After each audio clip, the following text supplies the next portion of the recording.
Hello friends, my name is Chinmay Deshpande. In this video lecture, we are going to discuss about a topic from energy control. The name of the topic is interchange of the power between interconnected utility.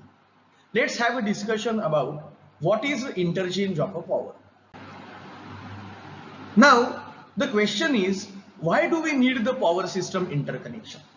Before that, we need to understand what is interconnection or interchange. Basically, it is an agreement which is made between two or more than two utilities which are interconnected with each other, which they buy, sell or exchange the power among them. This can provide for the economic and emergency power supplies. Let's say in a two area load frequency control, we have studied this concept somewhat. This is area A, suppose. I will write it as area A1. This is area A2, which is interconnected with each other. Now let's say, suppose the load demand on the area A1 is more, then in that case, as it is interconnected with area A2, then area A1 can buy the power from area A2 and area A2 will sell the power to area A1.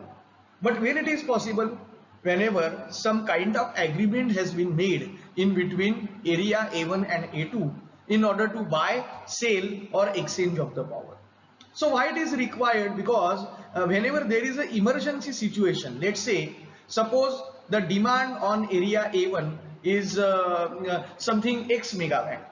So what happens in that case? If the demand is increased and area A1 is not be able to provide a power, then it has to purchase a power from another area. So that will be beneficial in case of interconnection or interchange of the power. Now in many power utilities, the system is interconnected, having many major generating stations and transmission system. We know in India, there are various generation companies which is governed by a state, that is Mahagenco, then central NTPC and NHPC, and private companies, let's say Tata Power and Reliance Energy. So at the company level, the integration of generation, transmission and distribution allows a cost-effective, reliable and secure power delivery from generating plants to customer. The isolated system may have the disadvantage that the loss of one major generator may cause the reduction in the generation and therefore it affects reliability. During this situation, we need to run some extra generators, or we can say some extra spinning reserve generators have to be turned on, which leads to less economic operation. So let's understand the meaning of this statement. What is the disadvantage? Suppose in the area A1 there are 3 generators, out of which one generator fails to operate. Then the total burden will be on the remaining 2 generators. So in that case, whatever load which is connected to this area A1, what happens to this? There will be reduction in the power. And if some sensitive loads are connected for which there is a requirement of a continuous power, then it gets hampered. So therefore in that case, we need to arrange some extra, we can say extra arrangement we should have, and extra spinning reserve should be there so that there should not be any loss in the generation. There should not be any decrease in the power which is supplied to increase in the demand. Now interconnection makes the system more reliable. What is the meaning of this? As there is a loss of a generation, the plant can be covered by a spinning reserve among other units. Now already we have seen this, the concept of spinning reserve in a lecture sessions of unit commitment. We know that there is a demand from customer, so it is PD. Ideally, whatever will be demand, it should be equal to your generation. But when we talked about losses, then it will be PD plus PL. So how this spinning reserve can be calculated? It can be calculated as, I write it here, PG minus PD plus PL equal to 0. So this is what is your equation of the spinning reserve. Means what? Meaning is nothing but we should have some excess amount of the power which will be required, which will be useful during some emergency situations. So if the unit is lost in the one control area, governing action from units in all the connected areas will increase the generation output to make up the deficient unit until it is brought online again. the interconnected system will generally require a smaller generator capacity. Now, why it requires a smaller generator capacity? As we discussed earlier, the example of area A1 and area A2. If some of the generator from area A1 fails to operate, then we can purchase the power from area A2. So that's why smaller generator capacity is required in case of area A1. A better economy of operation is attained when utilities are interconnected. This situation takes place if the interconnected system works at a different incremental cost. Now, interconnection of the power system have some advantages. What are the advantages? It leads to several advantages, not only to the customer but also to the generation entity.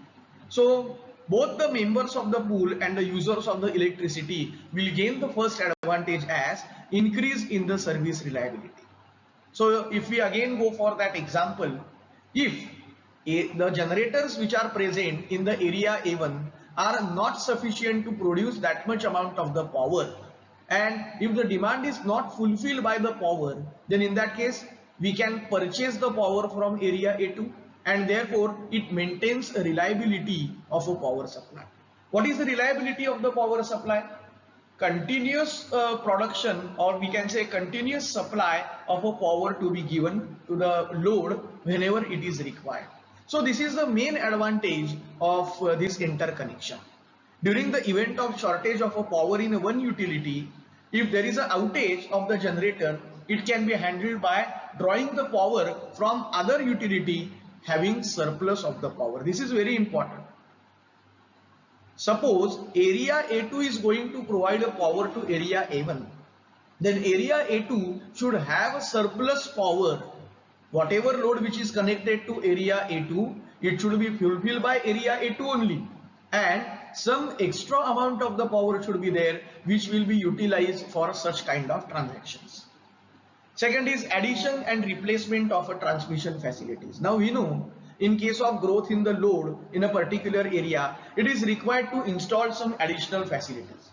Now it is not possible always to purchase a land or procure a land, then take all the equipments which is required for a generation, install that and start a new generation. No, it is very difficult and it is time consuming too. It requires more cost. So this additional installation can economically and easily be installed whenever more utilities are interconnected. So no need to purchase the land. Suppose if it is interconnected with other area, then to those it is require a power. They can purchase a power to other area which is interconnected with them. The utilities can use the lines and share the cost. This leads to optimum use of the facilities. Third one, installed capacity saving.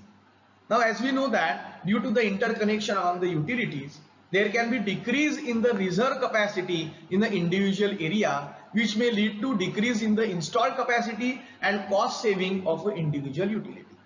This example already I discussed with previous slide.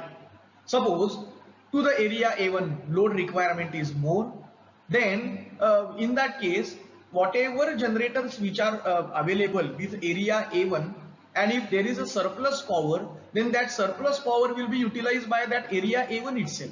But if it is not there, then we can purchase it from area A2, but the condition is that area A2 should have a surplus power. Decrease in the spinning reserve requirement. Generally in a power system, the capacity of the largest unit is kept as a reserve, which is known as the spinning reserve. For the two systems which are operated individually, each requires a separate reserve capacity. In an interconnected system, it is sufficient to maintain one reserve for both the systems with the same reliability as that of maintaining the separate reserve units. Next is operating saving. Now, when two different utilities operate separately, each would run its unit most economically. Economically means what?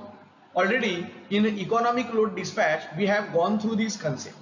Economic load dispatch, simply I can say it is dispatching load economically, and the condition is that the cost of a generation should be minimum. But when the two are interconnected and optimal scheduling is decided for the combined system, the operating costs are likely to decrease. Therefore, energy interchange between the two would result in a saving for both. Thank you for watching this video. In this video session, we discussed about what is interconnection, what are the benefits of interconnection, and why it is achieved in a real power system. Thank you for watching this video. If you have any doubt, please message me in the box. Thank you.